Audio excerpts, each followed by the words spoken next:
All right, Math 1, we are starting section 5.4, which is exponential growth and decay. We're going to be working with equations and solving word problems with this. All right, if you want to look on page 309, they talk here about exponential growth.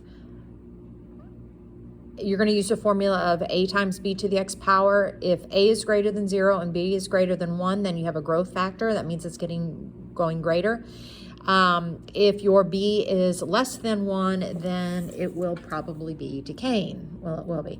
All right, so right here, they're going to tell you that a is the initial amount, b is what the growth factor is, and then you have your exponent when it is going, and again, this is what your graph would look like. It would be, increasing as you go from left to right.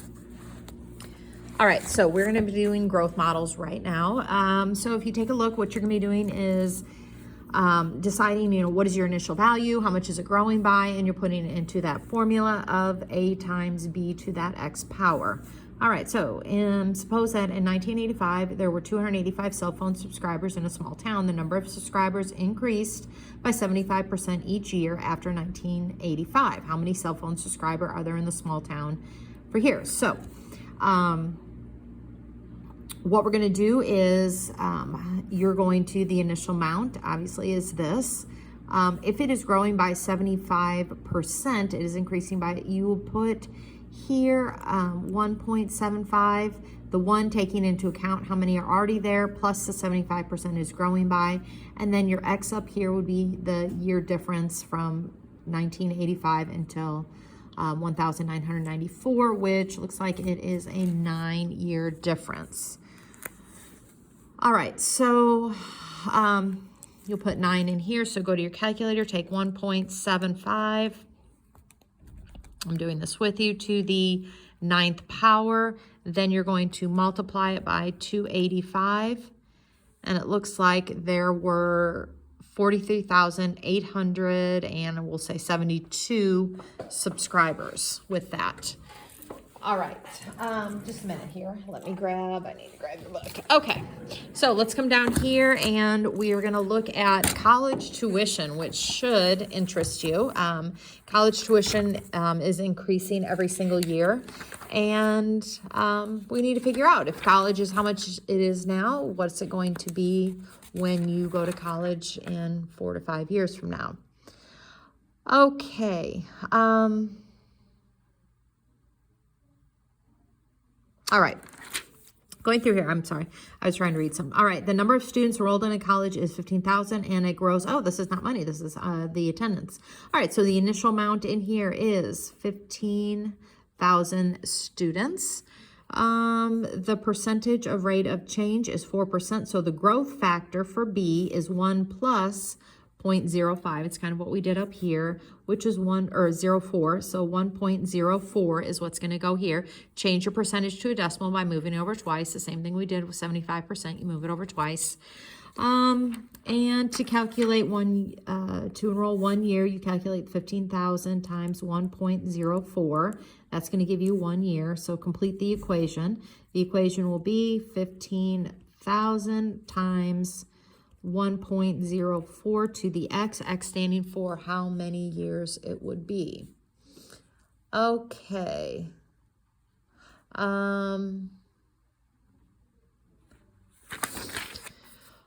Let's see.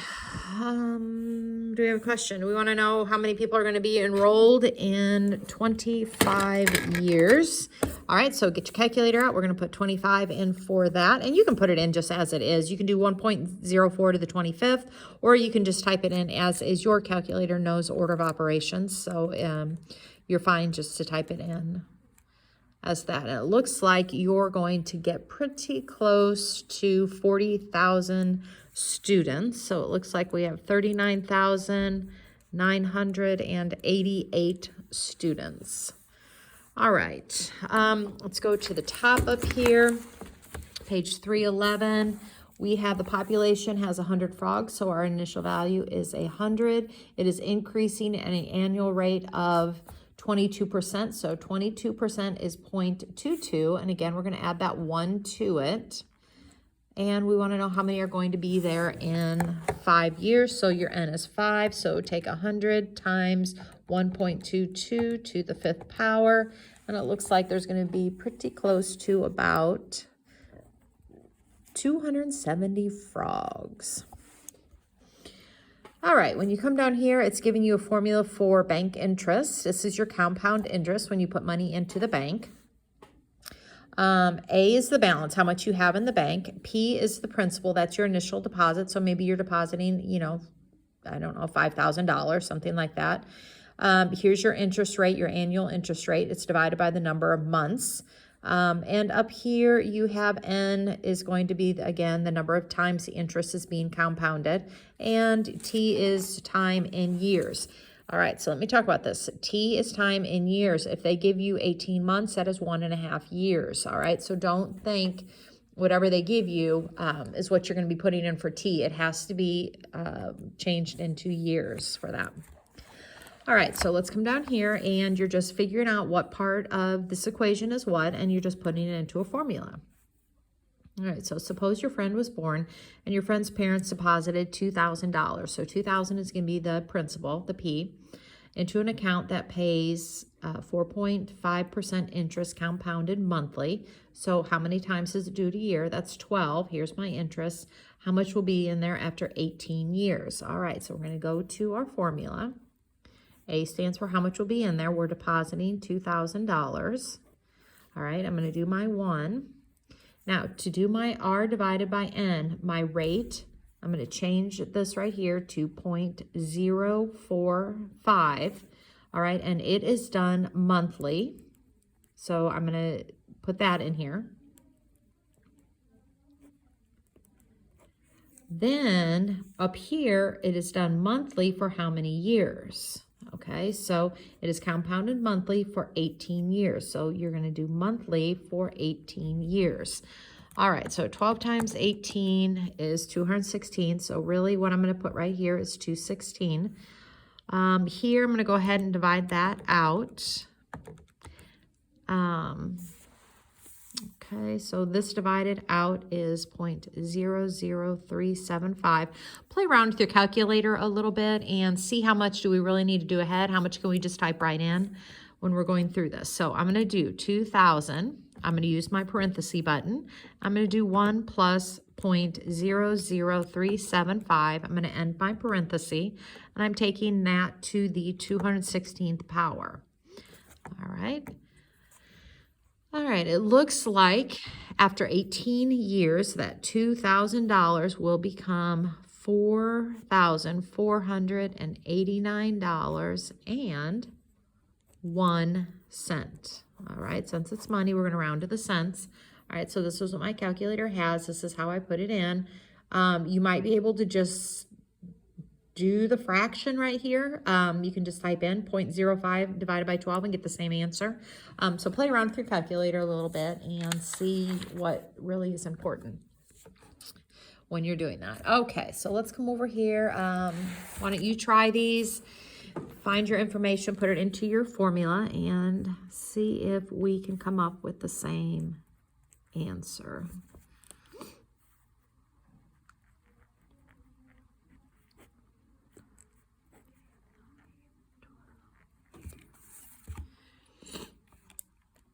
All right, so annually means once a year. So 1 plus 0.0425, and we are doing it to the 12th power. Okay, so it looks like you're going to have $1,277, and then this 9 right here will round that 6 to a 7, so in 7 cents. So $1,277.07. Okay, this one, you're compounding it monthly, so you're going to put that in. I'll let you finish this one out.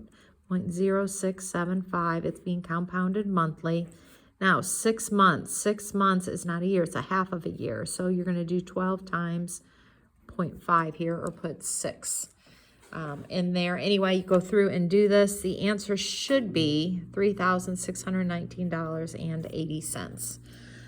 All right, when you come over here, the bottom, we're going to be talking now about decay. Decay is obviously something that is decreasing in value, and the reason it is decreasing in value is because your B is going to be less than 1. It's in between 0 and 1. So you'll have a half there, a fourth there, something like that. All right, so the top of page 313, it says a kilopascal is a unit of measurement for atmospheric pressure. The atmospheric pressure at sea level is about 101 kilopascals for every 1,000 meters increase in altitude. The pressure decreases by 11.5%. What is the atmospheric pressure at the altitude of 5,000 meters? Okay. So going through here, what we need to do is figure out what is our initial, what's happening to it, and, okay. So let's see if we can get this. The answer should be, 55 kilopascals. Let's figure out what's going on. So the atmospheric pressure at sea level, that's our initial, whoops, that's our initial A. For every 1,000 meters it decreases in altitude, the pressure decreases by this, okay? So right here, if you remember when we were increasing, we put 1 plus whatever the percentage was. Here you're gonna put 1 minus whatever the pressure is. So in this case, we are gonna be taking 1 minus this percent, which is 0.115. All right, so 0.885 to the x will be here. All right, so for every 1,000 meters, this is the decreasing. Well, I'm doing it or for every 1,000 it's decreasing, and we're doing it for 5,000 meters. So that's 5 1,000. So I'm going to put a 5 right here. All right, so I'm going to take 101. All right, so get your calculator at 101 times 0.885 to the 5th power. All right, and when we do that, right here, we're going to get approximately, that 8, it's going to round that up, so approximately 55 kilopascals. Okay, let's see. Let's try this one down here. All right, the population of a city is 45,000 and decreases at 2% each year. If the trend continues, how many will be there after 15 years? So the initial value is 45,000. Since it is decreasing, we take 1 minus 0.02 in here. All right, and then to the 15th year, oops, that should be a minus 1 because it's decreasing. So what we really have is 98% of the population will be left after every year. All right, so you can go straight to your calculator again, and you can type in 45,000 times 0.98 to the 15th power, and we will have approximately 33,200, and that would round up to 36 people. Okay, approximately after 15 years. All right, and again, because it was decreasing, we need to subtract the 2% from 1. If it was increasing, we would add to the 1. All right, so that is about it. What you're gonna be doing here, I guess, is just writing your functions, and you can do it by a table. You know, you just figure out what's happening. If it's increasing, you know, your B has to be greater than 1. If it's decreasing, then your B has to be in between 0 and 1, and your initial value is always where you cross the axis. So right here is going to be your initial value, okay? It's when your x is 0. All right, so if I take a look at this one, we're going to write our equation. We know that on this graph, you're going to do y or f of x, however you want to do it. 2 is our initial value. All right, to get to the next point, all you're doing is multiplying by 3 to get from here to here. So 3 is going to be our B. Here it looks like, yep, as these are increasing, these are decreasing. So it's a decreasing function. Our initial value is what's paired up right here. So it's your 8. So y is equal to 8. Then you have to figure out what is happening as we go down. We are dividing by 4 So that is 1/4 to the x power. If it was increasing, then I'd be a positive 4. Or it would be a whole number 4, I guess. Here, we're multiplying by 2. Here's our paired up 0. So you do 16 times 2 to the x power. If it was decreasing, it would have been 1/2 power. All right, here it is decreasing. We are going from 5 to a 1. That is a 5th. And our initial value is 5. So you'll do y equals 5 times, you can do 1/5 to the x power, or you can do 0.2 to the x power, whichever way. All right. You are going to be doing a worksheet, and it should be on your Pearson account. Let me know if you have any questions.